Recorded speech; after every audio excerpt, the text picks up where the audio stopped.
Hello friends, नमस्कार। आपका स्वागत है हमारे यूट्यूब चैनल राज सर के साथ। हम आपको लेकर आए प्राचीन भारत का इतिहास। इसमें हम आपको पढ़ाएंगे महाजनपद के बारे में। इससे पहले हमने जो वीडियो बनाई थी प्राचीन भारत के इतिहास की, उसमें हमने महात्मा बुद्ध के बारे में पढ़ाया था या बौद्ध धर्म के बारे में, और बहुत विस्तृत, बहुत संक्षेप रूप से पढ़ाया था। और हमने उन्हीं प्रश्नों पर चर्चा की जो हमारे एग्जाम में पूछे जाते हैं। आज हम महाजनपद के बारे में चर्चा करेंगे, उन्हीं प्रश्नों पर चर्चा करेंगे जो हमारे एग्ज़ाम में पूछे जाते हैं। तो इसकी शुरुआत करने से पहले थोड़े इसके बैकग्राउंड पे एक नज़र डालते हैं। छठी शताब्दी के दौरान ईसा पूर्व में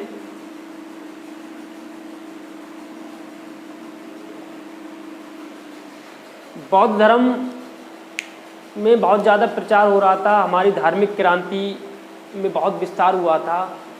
उसी समय हमारे कुछ राजनैतिक या सामाजिक आर्थिक जीवन में भी काफ़ी प्रभाव पड़े, काफ़ी परिवर्तन हुए। और सबसे ज़्यादा आर्थिक जीवन को प्रभावी बनाने का काम लोहे के आगमन का हुआ। लोहे के आगमन पर जो हमारे समाज के लोग कृषि कर रहे थे, कृषक थे जो खेतीबाड़ी कर रहे थे, उन लोगों को बड़ी सुलभता हुई। और उस सुलभता या सरलता की वजह से उन लोगों ने अपने जीवन में स्थायित्व की भावना जागृत की। सुलभ तरीके से खेती करने लगे, रहने का, जीवन यापन करने का उनका एक जरिया बन गया। और वह जरिया बन गया तो उन्होंने क्या किया, एक स्थिर होकर कहीं पर ठहर कर जिंदगी जीने का सोचा। और वही स्थायित्व की भावना आगे चलकर महाजनपद या राज्य के निर्माण की नींव बनी थी। तो आइए महाजनपद में शुरुआत करते हैं। महाजनपद को दूसरी भाषा में हम राज्य भी कहते हैं। हम इसे राज्य, जो स्टेट या प्रोविंस कह सकते हैं, हम इसे यही होते हैं राज्य, इसे महाजनपद कहते हैं। बौद्ध के समय तक जो जन थे, जन क्या था, पहले जन समझिए क्या होता था। एक परिवार के लोगों के लिए जन कहा जाता था। और आर्यों के समय जो एक ही समान की कृषि किया करते थे, उन सभी लोगों को जन कहा जाता था। और जन का रूपांतरण हो चुका था और जनपदों का भी उदय हो गया था।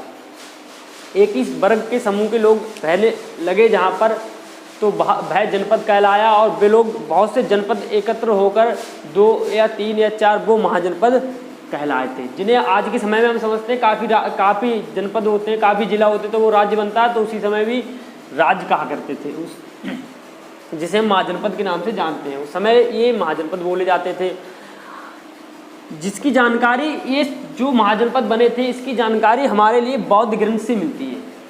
बौद्ध ग्रंथ का जो अगुंतर निकाय है, इससे 16 महाजनपदों की जानकारी हमें मिलती है।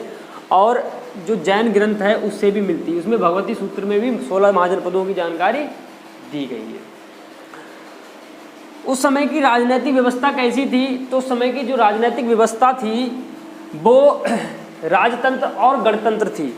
राजतंत्र राजा के द्वारा, राजतंत्र थी, राजा के द्वारा शासन किया जाता था। और जो गणतंत्र थी, जो शासन किसी गण या किसी संघ के द्वारा चलाना। उस समय के 2 प्रमुख महाजनपद थे, बज्जी और मल्ल, जिसमें सबसे पहले गणराज्य शासन लागू हुआ था। उसके बाद जो उस समय के जो महाजनपद थे, स्टेट थे, उनका जो वर्गीकरण था वो इस प्रकार था। पहले कबीले थे, कबीले के बाद जन, जन के बाद जनपद, और जनपद के बाद महाजनपद। इसको ऐसे ग्राफ पर हम दर्शा सकते हैं। तो आप कबीला तो जानते ही हो, जन भी मैंने बता दिया, और जनपद भी बता दिया, और महाजनपद। उसके बाद हम इन महाजनपद की जो प्रमुख राजधानियां हैं और इनमें वर्तमान में कहाँ हैं और इनके मुख्य बिंदु क्या थे, इन पे चर्चा करते हैं। क्योंकि प्रश्न में हमारी राजधानियां बहुत पूछी जाती हैं हमारे जो सरकारी एग्जाम में, क्वेश्चन में। तो देखो, शुरुआत करते हैं इनके महाजनपद की राजधानियाँ, इनकी वर्तमान में स्थिति कहाँ है और मुख्य बिंदु क्या थे। तो पहले मगध की बात करते हैं। देखो, मगध था, इसकी राजधानी गिरिब्रज या राजगृह थी, जो वर्तमान में गया या पटना में। ये सबसे ज़्यादा शक्तिशाली महाजनपद था।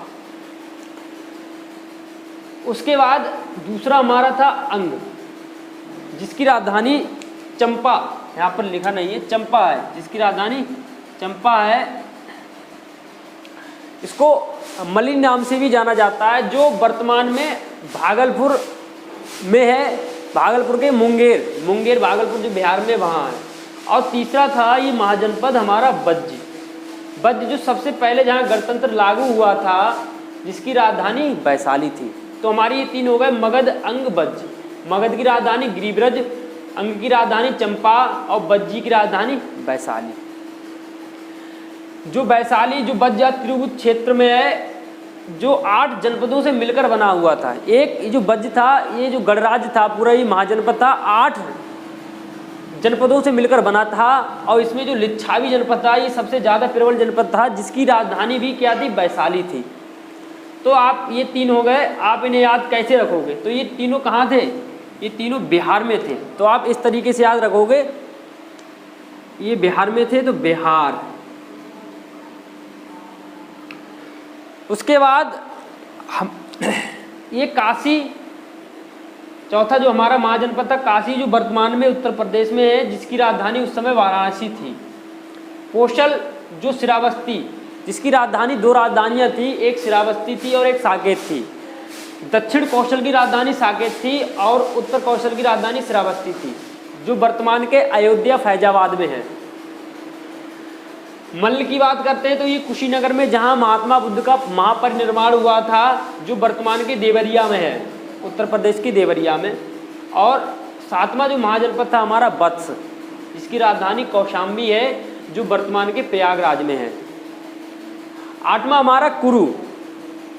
कुरु आपको पता ही है, इसमें महाभारत में बड़ी चर्चा हुई है, कुरुक्षेत्र इसकी। तो इसकी राजधानी इंद्रप्रस्थ थी उस समय, और जो वर्तमान के दिल्ली में है, दिल्ली में है या दक्षिण पूर्व हरियाणा में है।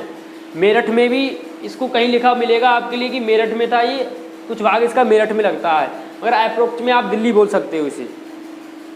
तो ये 1 2 3 4 5, ये पाँचों हमारे कहाँ हो गए, उत्तर प्रदेश में।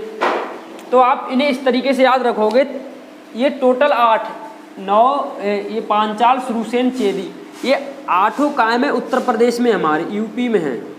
तो आप उत्तर प्रदेश की इन्हें 4-4 करके याद कर लो। देखो, काशी की राजधानी वाराणसी, कौशल की श्रावस्ती या साकेत, मल्ल की राजधानी कुशीनगर और वत्स की कौशाम्बी और कुरु की इंद्रप्रस्थ थी। ठीक है, ये हमारे इधर 5 हो गए और इधर ये 3 हो गए। ये भी 3 किसमें, उत्तर प्रदेश में है। तो आपको ऐसे याद करने में दिक्कत नहीं होगी।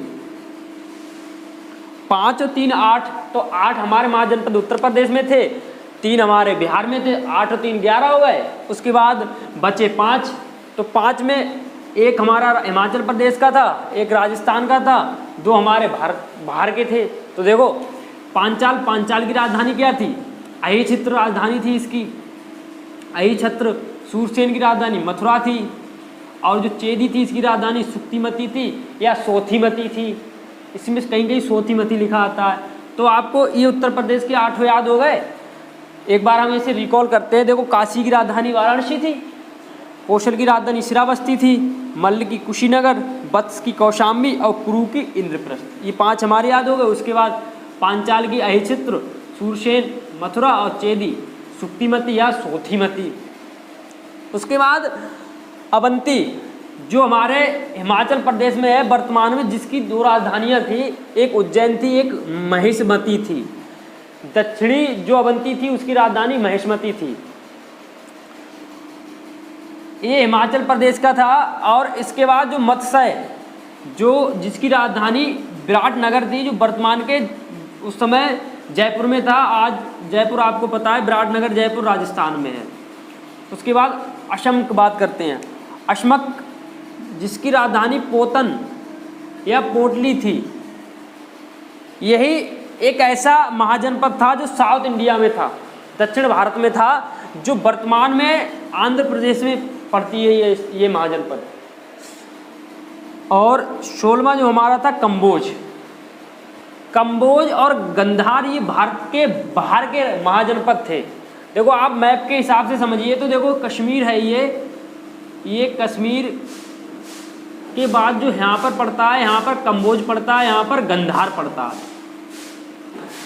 तो जो कंबोज है, इसकी राजधानी क्या थी, तो इसकी राजधानी थी हाटक, जो राजपुर में है, जो वर्तमान की स्थिति में कश्मीर में पड़ता है राजपुर। और गंधार की राजधानी तक्षशिला थी। तो आपकी महाजनपद सही क्लियर हो गए।